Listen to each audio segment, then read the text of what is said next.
everyone, welcome to Only IAS. In the series of Indian Economy for Prelims 2022, we are discussing the economic survey. In the last video, we discussed about how the external sector plays a very important role, how the FDI component has increases. Apart from that, the balance of payment remains positive. This is in continuation. So now let's talk about the chapter number 5, prices and inflation. इससे पहले हम chapter number 1, 2, 3, 4 पढ़ चुके हैं. अब हम बात करेंगे प्राइसेस एंड इन्फ्लेशन की. हम स्टेट ऑफ इकोनॉमी पढ़ चुके हैं, हम फिस्कल पॉलिसी से रिलेटेड जो चैप्टर था वो पढ़ चुके हैं, मॉनेटरी पॉलिसी वाला चैप्टर पढ़ चुके हैं. We had done with the external sector also. Now let's talk about prices and inflation. As you all know, what is inflation? Inflation means when there is sustained rise in prices of a commodity, it is called as inflation. जब sustained rise in price हो, that is called as inflation. उसे हम inflation कहते हैं. The most important thing here is sustained rise in price of commodity. We call it inflation. उसे हम inflation कहते हैं. क्लियर है ये बात? चलिए, तो सबसे पहले बात करेंगे what is paint up demand. Pent up demand क्या है? इसमें ये बहुत इंपॉर्टेंट टर्म है. मैंने आपको पहले ही बताया था. Paint up demand means a kind of a demand. जैसे मान लीजिए कि ये व्यक्ति है, इसका नाम है राम. अब राम को सपोज करिए बहुत सारे कुछ एक्सपेंसेस करने थे, जो एक्सपेंसेस ये करना चाहता था, लेकिन बिकॉज कोविड आया, लॉकडाउन लग गया. ठीक है, लॉकडाउन हो गया. अब राम जो है उसको उसने फिलहाल एक्सपेंसेस नहीं करे. उसको लगा था कि माइट भी यार जॉब ना चली जाए, या माइट भी ऐसा ना हो जाए कि क्या बोलते हैं कि सेविंग करनी जरूरी है, क्योंकि food security is the essential part. अब राम के जो एसेंशियल जो एक्सपेंडिचर्स थे वो उसने नहीं करे फिलहाल, टाइम बीइंग के लिए उसने अपने आप को होल्ड कर लिया because of Covid and because of lockdown. But once this lockdown get over, once this COVID first wave or second wave get over, now he goes to the market and he fulfill whatever he wants to do. जो उसकी demand थी, जो उसकी backlog demand थी, जो वो चाहता था कि हाँ मेरे को स्पेंड करना है, now he start doing of that. और क्या हुआ इससे पूरे इकोनॉमिक, सिर्फ ऐसा नहीं कि यहाँ पे एक इंडिविजुअल की बात की जा रही है. In overall economic segment people are doing like this only. That कि जब कोविड आया तो they starts saving the money, they don't incur the unnecessary expenditure. But once that particular Covid and lockdown get over, लोगों ने expenditure करना start कर दिया. This is called as pent up demand. Pent up demand means when there is a rise in demand because people are holding out there money because of adverse situation, and then now people will start again incurring expenditure. This is called as pent up demand. एक और बहुत important term जो इस साल exam में 100% पूछने के chances है, that is what is refined core inflation. Refined core inflation क्या होता है? रिफाइंड कोर इन्फ्लेशन का मतलब है, आप सब जानते हैं इन्फ्लेशन दो तरीके से हम मेजर करते हैं. One is headline inflation. Headline inflation में we include all goods and services. इसमें ऑल गुड्स को हम शामिल करते हैं, ऑल गुड्स एंड सर्विसेज. जब हम बात करते हैं कोर इन्फ्लेशन की, तो कोर इन्फ्लेशन में we exclude food and fuel prices. हम जो गुड्स हम इन्फ्लेशन जिनमें काउंट करते हैं उसमें एक्सक्लूड कर देते हैं फूड एंड फ्यूल प्राइसेस को. Food and fuel prices we actually exclude in this core inflation. अब इसी में एक और टर्म दिया गया, that is refined core. Now what is this refined core actually? Refined core का मतलब है कि इसमें फूड एंड फ्यूल के अलावा जो आपका पेट्रोल, डीजल, ल्यूब्रिकेंट्स, इसको भी एक्सक्लूड किया जाएगा. इसको भी हम एक्सक्लूड करेंगे. ठीक है, मतलब जो कोर इन्फ्लेशन था उसमें हम फूड एंड फ्यूल को एक्सक्लूड करते थे. ये जनरली इस फ्यूल में क्या आता है, जैसे आपका एलपीजी सिलेंडर आ गया, ठीक है, आपका कैरोसिन आ गया, जनरली आप इनको इंक्लूड करते हैं. But under this refined core inflation we actually exclude petrol, diesel and lubricants also. So this term might be asked in this particular prelims also, that what is refined core inflation. ये आपसे बिल्कुल पूछ सकते हैं. तो refined core inflation means जहां पर हम फूड, फ्यूल और उसके अलावा पेट्रोल, डीजल एंड ल्यूब्रिकेंट्स को भी एक्सक्लूड कर दें, that is called as refined core inflation. Clear? अब अगर बात करें ग्लोबल इन्फ्लेशन की, तो ग्लोबल इन्फ्लेशन जो है दो तरह से इन्फ्लेशन मेजर होता है. One is CPI inflation and another is WPI. Consumer price मतलब जो हम कंज्यूमर प्राइस करते हैं रिटेल प्राइस लेवल पे, और होलसेल मींस जो मैन्युफैक्चरिंग लेवल पे चीजें प्रोड्यूस होती है फिर वो होलसेलर के पास जाती है. तो अगर आप देखोगे सीपीआई इन्फ्लेशन जो है वो 6% से थोड़ा सा ज्यादा था, बिकॉज क्योंकि इनिशियली लोगों ने, कंज्यूमर्स ने क्या किया, food demand, food production, food की डिमांड लगातार बढ़ गई थी बिकॉज लोग घर में ही थे, people are not incurring expenditure on other things. People are actually want to consume more of food things and food items. लोग बाकी चीजों को नहीं परचेज कर रहे थे बिकॉज लोगों का था कि एक्सपेंडिचर कम किया जाए बिकॉज ऑफ कोविड। वहीं अगर मैं होलसेल प्राइस की बात करूं तो इनिशियली होलसेल प्राइस इंडेक्स काफी डिप था, काफी डाउन था। उसका पीछे रीजन ये था कि हमारी जो फैक्ट्रीज थी फैक्ट्रीज लॉकडाउन की वजह से क्लोज हो गई थी, फैक्ट्रीज लॉकडाउन लग गया था, ठीक है। उसके अलावा जो ओवरऑल डिमांड थी लोगों की वो भी कम हो गई थी। People are demanding only mostly food products. As a result of that initially WPI भी काफी डिप कर गया था। लेकिन उसके बाद क्या हुआ, उसके बाद डोमेस्टिक इन्फ्लेशन भी कंटिन्यूअसली स्टेबल था क्योंकि because people are not demanding the thing, people wants to control their demands because of this lockdown and because of jobs insecurity and all that. लेकिन जैसे ही थोड़ा सा लॉकडाउन खुलने लगा, जैसे थोड़ी सी कोविड की फर्स्ट वेव ओवर हुई, then people start consuming the other things also. As a result of that what happen, अच्छा इसमें एक चीज और थी, जब कोविड-19 जैसे फर्स्ट वेव थी या मान लीजिए जब सेकेंड वेव थी, तब उस समय ना सिर्फ लोगों की demand but there is a disruption of global supply chain also. Supply constraints थे क्योंकि लॉकडाउन इम्पोज था, फ्रेट कॉस्ट लगातार बढ़ रही थी बिकॉज ऑफ कंटेनर शॉर्टेज, ठीक है। एंड अक्रॉस द ग्लोब जो एक्सपोर्ट सप्लाई चेन थी it get reduced. So as a result of that inflation continuously बढ़ रहा था, ठीक है। अब इस वजह से और apart from that crude oil भी लगातार अप स्विंग हो रहा था क्योंकि क्या था कि इकोनॉमीज रिकवर होने लग गई थी जब लॉकडाउन। देखो सीन क्या चल रहा है, सीन चल रहा है दो तरह का टाइम पीरियड चल रहा है, दो तरीका का टाइम पीरियड चल रहा है। एक तो ये कोविड वाला और दूसरा ईज ऑफ टाइम। जब फर्स्ट वेव सेकेंड वेव थी तो सबसे ज्यादा डिमांड जो थी वो फूड प्रोडक्ट्स की थी, फूड की डिमांड ज्यादा थी और यहाँ पे सप्लाई चेन जो थी वो अफेक्टेड थी बिकॉज लॉकडाउन लगा हुआ था, फैक्ट्रियां बंद थी, ठीक है। Apart from that container cost, freight cost लगातार बढ़ रही थी। जैसे ईज ऑफ हुआ तो लोगों ने फूड की डिमांड तो ऑब्वियसली बढ़ी रही थी, लेकिन उसके अलावा अदर कमोडिटीज की डिमांड भी इंक्रीज हो गई और सप्लाई चेन भी थोड़ी सी ठीक होने लगी, ठीक है। सब क्योंकि फैक्ट्रीज खुल गई, प्रोडक्शन बढ़ने लग गया, इंपोर्ट एक्सपोर्ट होने लग गए। तो as a result of that after this ease of things again go on normal side. तो अगर रिटेल इन्फ्लेशन की बात करें तो आप सबको पता है कि हमारा जो इन्फ्लेशन कैप है दैट इज 4% ±2%। तो इनिशियली क्या था कि फूड इन्फ्लेशन थोड़ा सा ज्यादा था, लेकिन जैसे ही सरकार ने लॉकडाउन हटाया और जैसे कोविड की फर्स्ट वेव ओवर हुई, people are consuming the other things as well, लोग अदर थिंग्स को भी कंज्यूम करने लगे and as a result of that the overall inflation थोड़ा सा इंक्रीजिंग ट्रेंड पे आ गया था, थोड़ा सा राइजिंग ट्रेंड पे आ गया था। एंड कोर इन्फ्लेशन, जैसे रिफाइंड कोर की मैं बात कर रहा हूं, तो रिफाइंड कोर में जैसे मैंने आपको बताया कि फूड फ्यूल और पेट्रोल चीजों को हटा देते हैं, तो that again all it's very low in terms of headline inflation, लेकिन थोड़ा सा ये भी राइज होने लगा। अगर आप देखोगे तो फूड एंड बेवरेज में 60% इन्फ्लेशन जो राइज हुआ, it is because it rise in the price of oil and fat. और आपको मैं एक बात बताता हूं कि जो एडिबल ऑयल होता है, इंडिया इसका one of the largest consumer है, ठीक है। इंडिया इसका one of the largest consumer और इस एडिबल ऑयल का जो खाने में तेल इस्तेमाल किया जाता है उसकी प्राइसेस लगातार इंक्रीज हो रही थी वर्ल्ड लेवल पे। एंड इंडिया में वो प्रोड्यूस नहीं होता, इंडिया में वो इतना प्रोड्यूस होता नहीं है और इंडिया इंपोर्ट करता है 60% of its consumption of edible oil. मतलब आप जो एडिबल ऑयल होता है वो हम 60% से ज्यादा हम कंजम्पशन इंपोर्ट के थ्रू करते हैं। अब जब ऑयल एंड फैट और एडिबल ऑयल की प्राइस बढ़ेगी क्योंकि हम इंपोर्ट ज्यादा कर रहे हैं, तो ऑब्वियसली इसकी ओवरऑल वर्ल्ड में डिमांड ज्यादा है। अब जब इसकी ओवरऑल डिमांड ज्यादा है, सप्लाई चेन अफेक्ट हुई भी है and we are importing that, तो इसकी प्राइसेस लगातार बढ़ रही थी, ठीक है। अब apart from that what other things happen, fuel and light, high international trade, taxes भी थोड़े से हाई हो गए थे। As a result of that what happen overall CPI inflation थोड़ा सा इंक्रीज होने लगा, ठीक है। अगर आपसे सवाल ही पूछा जा सकता है कि भाई सीपीआई इन्फ्लेशन में शेयर बताइए, तो सीपीआई इन्फ्लेशन में सबसे ज्यादा शेयर है फूड एंड बेवरेज का। सीपीआई इन्फ्लेशन में सबसे ज्यादा जो शेयर है that is a food and beverage, then followed by housing, then उसके बाद में ये मिसलेनियस में तो बहुत सारे कंपोनेंट आ जाते हैं, फ्यूल एंड लाइट, फोर्थ पे clothing and footwear, then paan, tobacco and intoxicants, ठीक है।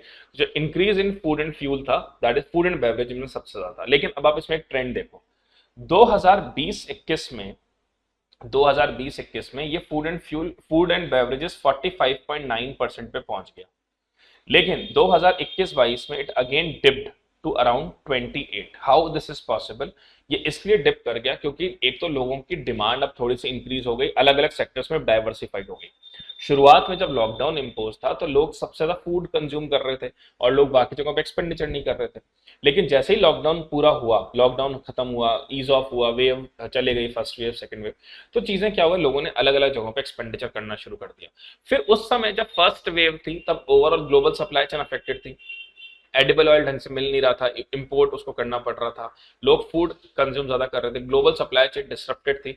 लेकिन जैसे ये सेकंड कूल ऑफ पीरियड आया 2021-22, ग्लोबल सप्लाई चेन बहुत बेहतर हो गई, प्रोडक्शन बहुत ज्यादा बढ़ गया, फैक्ट्रीज ओपन हो गई, तो आराम से सप्लाई हो रही थी, आराम से सप्लाई हो रही थी फूड आर्टिकल्स। और सरकार ने भी स्पेशल प्रोविजंस बनाए कि भाई फूड शॉर्टेज ना हो, ठीक है। सरकार ने बफर स्टॉक क्रिएट कर दिया, फूड कॉर्पोरेशन ऑफ इंडिया ने। तो as a result of that ये जो डिमांड जो फूड की थी 45.9 से it dips to 28 and people are also incurring expenditure on other components. आप ये देखो, अब आपको इससे समझ में आएगा। क्लोथिंग एंड फुटवेयर 2020 में because people are not incurring unnecessary expenditure, ये बहुत कम है। लेकिन 2021 में अगेन बढ़ गया। क्यों बढ़ गया? क्योंकि people are incurring expenditure, manufacturing खुल गई, शोरूम्स खुल गए, मॉल्स खुल गए, पीपल आर स्पेंडिंग। आप हाउसिंग में देखो, अभी ये कम था, उसका ये भी इंक्रीज हो गया, people are purchasing the new houses, ठीक है। मिसलेनियस में देखिए आप, कम था पहले ये, दैट इंक्रीजेस। तो सिर्फ फूड एंड फ्यूल की ही में ही क्यों डिप आया? बिकॉज एक तो ग्लोबल सप्लाई चेन बेहतर हो गई, मैन्युफैक्चरिंग बेहतर हो गई, प्रोडक्शन बेहतर होने लगा, वेयर हाउसेस जो आपके एफसीआई ने स्टॉक मेंटेन कर रखा था, एफसीआई ने उसको इस्तेमाल करना शुरू कर दिया, मॉनसून बहुत बेहतर हुआ, प्रोडक्शन बहुत बढ़िया हो गया, ठीक है। तो ओवरऑल जो फूड एंड बेवरेजेस का जो डिमांड था वो कम हुआ और सप्लाई चेन बढ़ गया। लेकिन बाकी सब में आप देखिए, it increases in 2021-22. Why? Because people are incurring expenditure on other things, pent up demand rises. तो ये रिटेल इन्फ्लेशन के केस में हुआ। अब इन्फ्लेशन को मैनेज करने के लिए जैसे मैंने आपको बताया, food prices, initially food demand बहुत ज्यादा था और फूड इन्फ्लेशन लगातार बढ़ता जा रहा था। तो what are the steps that are taken by the government of India to manage the inflation, food inflation? सबसे पहली चीज तो सरकार ने क्या किया, एक्साइज और जो टैक्स होता है, वैट होता है, एक्साइज टैक्स होता है, भाई आज भी पेट्रोल और डीजल पे वैट लगता है, सरकार ने तो उसको रिड्यूस कर दिया। ताकि उसको रिड्यूस करने से क्या फायदा हुआ, जो पेट्रोल एंड डीजल की कॉस्ट लगातार बढ़ रही थी उससे ट्रांसपोर्टेशन कॉस्ट बढ़ रही थी। ट्रांसपोर्टेशन कॉस्ट बढ़ने की वजह से फूड की जो प्राइसेस हैं, जैसे मान लीजिए कोई एक चीज है जो अहमदाबाद से महाराष्ट्र जा रही है, सॉरी अहमदाबाद से यूपी जा रही है, यूपी से गुजरात जा रही है, तो उससे क्या हो रहा है कि जब अगर आप टैक्स पेट्रोल और डीजल की प्राइसेस ज्यादा होंगी तो ऑब्वियसली ट्रांसपोर्टेशन कॉस्ट ज्यादा होगी, ट्रांसपोर्टेशन कॉस्ट ज्यादा होगी तो फूड आर्टिकल्स महंगे हो जाएंगे। तो सरकार ने वैट कम कर दिया, उसकी वजह से पेट्रोल और डीजल की प्राइसेस कम हो गई, उससे ओवरऑल फूड की प्राइसेस कम हो गई। फिर सरकार ने एक्साइज टैक्स को रिड्यूस कर दिया, एक्साइज टैक्स को रिड्यूस करने से क्या हुआ, जो मैन्युफैक्चरिंग कॉस्ट थी वो कम हो गई। एक्साइज टैक्स में क्या होता है, मैंने आपको बताया था, लैंड, लेबर, कैपिटल, एंटरप्रेन्योर जब फैक्ट्री में प्रोड्यूस करते हैं उसके बाद उस पर टैक्स लगता है, दैट इज एक्साइज टैक्स। जो डोमेस्टिक प्रोडक्शन होता है, डोमेस्टिक प्रोडक्शन पे लगने वाले टैक्स को हम एक्साइज टैक्स कहते हैं। जब सरकार ने एक्साइज टैक्स रिड्यूस कर दिया तो डोमेस्टिक प्रोडक्शन भी इंक्रीज हो गया, प्राइसेस कम हो गई। अपार्ट फ्रॉम सरकार ने सप्लाई चेन मैनेजमेंट पे बहुत ज्यादा फोकस किया। कैसे? अनियन का बफर स्टॉक क्रिएट कर दिया ताकि अनियन की जो डिमांड है वो इजीली मेट आउट हो जाए। फिर पल्सेस में, भारत में पल्सेस बहुत खाई जाती है, तुर और उड़द को फ्री इंपोर्ट कैटेगरी में डाल दिया कि उस पर फालतू ड्यूटीज नहीं लगेंगी, ड्यूटी जीरो कर दी। Zero import duty on masoor and reduction in agriculture infrastructure development cess on it. तो अब देखिए सरकार ने दालों को सस्ता करने के लिए क्या कर दिया, उन पर इंपोर्ट ड्यूटी नहीं लगाई, जीरो कर दी, फ्री इंपोर्ट करना शुरू कर दिया तुर और उड़द का। उसके अलावा जो agriculture infrastructure and development cess लगता है उसको भी सरकार ने कम कर दिया। इससे ओवरऑल जो पल्सेस की प्राइस थी वो रिड्यूस हो गई।